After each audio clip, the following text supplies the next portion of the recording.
He talked to me a couple hours before, and I was at my mom's and he was home, and he just said that I told him I was gonna stay at my mom's, and he said okay, and he said don't, you can stay there.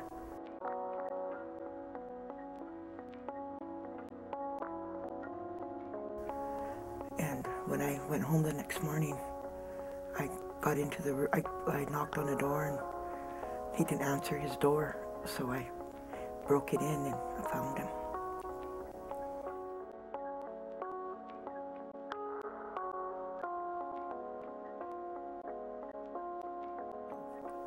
He had a cell phone, and the officers took it, and there was a lot of bullying, a lot of things that was said on the phone, and it had to do with some girls that aren't from here and some different people, but we didn't get to see or get to read them.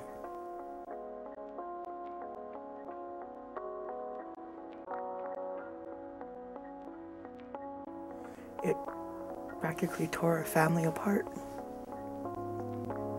with him not being here. And now then losing him and his dad, my husband, it's real hard. He came to me a lot with a lot of questions and talked to me a lot, and we had a lot of issues with bullies out at the airport, and we got through that. I just never thought that it would ever happen. Now I know, like with my grandson, I want to know everything that goes on that cell phone. And they're really, Katie and Kenny are really strict with it too. All I could but think about was why, and I knew who those kids were that were bullying him. He told me. And my husband was trying to stop me from leaving the house because I was gonna go over there and ask him what their problem was. Are you happy? That my boy is gone. And he stopped me from the house, and I just broke down and started throwing things and crying and yelling and screaming. And finally, my husband called my mom and told him that I was breaking down and lost it. And said a bunch of mean things, and I just stayed in my room and cried all day long. It was hard.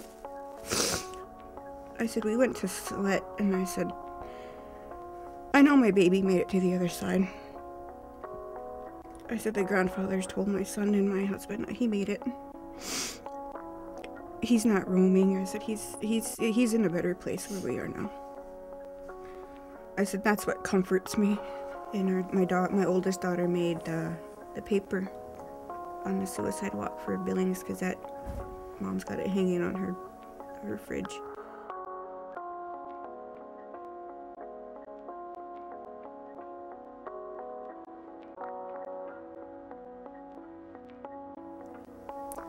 I keep the memories of him.